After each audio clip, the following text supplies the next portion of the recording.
লা ইলাহা ইল্লা আনতা সুবহানাকা ইন্নী কুনতু মিনাজ জালিমিন। আমার সকাল দিনে পাই মানে দেখো কোনো বাতাস নাই, কোনো বাতাস নাই। আর আপনারা খালি চোখে বেশি দেখতেছে না, বোঝা যাচ্ছে না। কিন্তু এই জমিন থেকে আকাশ পর্যন্ত বালু উঠতেছে, শুধু সব অন্ধকার হয়ে আছে, সব অন্ধকার হয়েছে। সূর্যের কোনো আলো নাই, কিন্তু এত গরম, শরীর থেকে শুধু পানি বের হতে থাকে, এত গরম। এসি ব্যতীত একটা মিনিট থাকা কোনো অবস্থা সম্ভব না। ফ্যানের নিচে থাকলেও একই অবস্থা, পানি শুধু বের হতে থাকে শুধু। এটা কিন্তু আল্লাহর একটা গজব এটা, কিন্তু তারপরে মানুষের কলবের ভিতরে একটু ভয় আছে, ভয় নাই মাত্র। আমরা যারা অনারব তাদের কথা তো বাদে না, যারা আরব তারা তো জানে বুঝে, যারা কালাম আল্লাহ জানে বুঝে, কিন্তু আবু জাহেল মার্কা আলেম তাদের একই অবস্থা। কিন্তু মাত্র এদের কলবে এগুলোর ভিতরে কোনো ভয় নেই। ওদের মুনাফিকি। আমি 10 বছর ওমানে, আমার 10 বছর সবার জীবন শেষ। 10 বছর আগে যখন এসেছি তখন তাদের মধ্যে যেরকম লেনদেনের যেরকম নিয়ম নীতি দেখছিলাম, এখন এগুলো আস্তে আস্তে বিলুপ্ত হয়ে যেতেছে। অর্থাৎ কেয়ামতের আলামত সবগুলো। 10 বছর পার হয়ে গেছে মানে কেয়ামত 10 বছর সামনে চলে আসছে। তো এটা সবাই আমার জন্য, সবার জন্য আসছে। এই জন্য আস্তে আস্তে যত দিন যাবে তত মানুষের কলব থেকে মনুষ্যত্ববোধ উঠে যাবে। যত দিন যাবে, যত বছর যাবে, যত মাস যাবে, তত মানুষের মধ্যে ইনসানিয়ত কমে যাবে, হাইওয়ানিয়ত বেড়ে যাবে।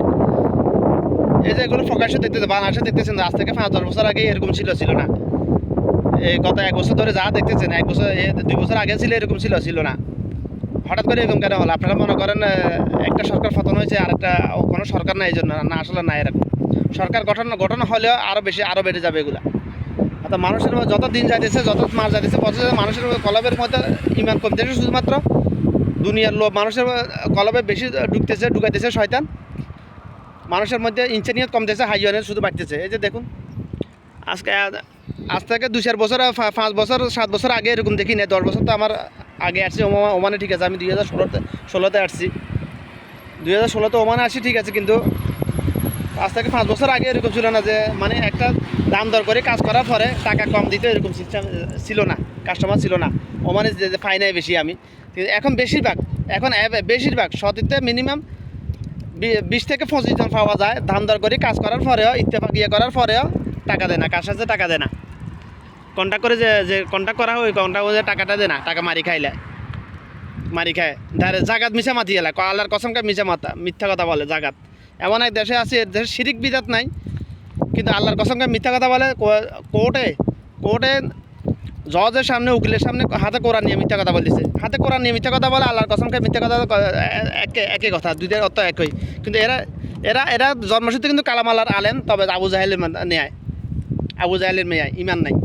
এদের ইমান আছে বর্তমান যুগে শুধু পুরো ওয়ার্ল্ডে যত মুসলমান আছে, সতীতে 99% মুসলমান ইমান আছে শুধুমাত্র তাহিদের উপর, সূরা ইখলাস আর কালিমা তয়্যিবার প্রথম অংশের উপর। রিসালাতের উপর ইমান নাই। যদি ইমান থাকতো, কোনো অবস্থাতে মুসলমানের ঘরে জন্ম নেওয়া, মুসলমান মা বাবার ঘরে জন্ম নেওয়া কোনো আদম সন্তানের পক্ষে সম্ভব না।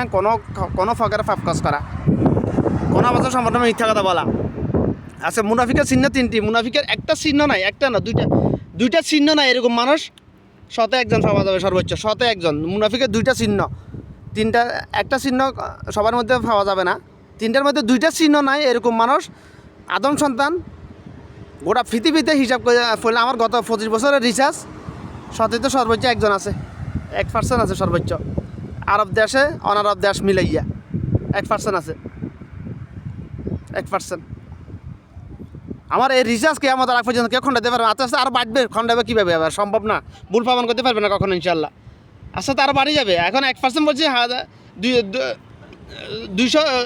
200 জন লোক মিলে 1 পাওয়া যাবে, 500 জন লোক, এরকম আস্তে আস্তে এরকম হয়ে যাবে। মুমিন মুসলমান, পরিপূর্ণ মুমিন মুসলমান আচ্ছা, তারা কমতে থাকবে শুধু। তাতে আজকে দিন চলে গেছে, কে আমার সামনে একদিন সামনে চলে আসছে, কবর আমার জন্য একদিন সামনে চলে আসছে। এটাই তো চিরসত্য কথা ভাই। এটাই তো কোরআন হাদিসের সারাংশ। আপনি মানলেও সত্য, না মানলেও সত্য, জানলেও সত্য, না জানলেও সত্য। এটা কিচ্ছু করার নেই।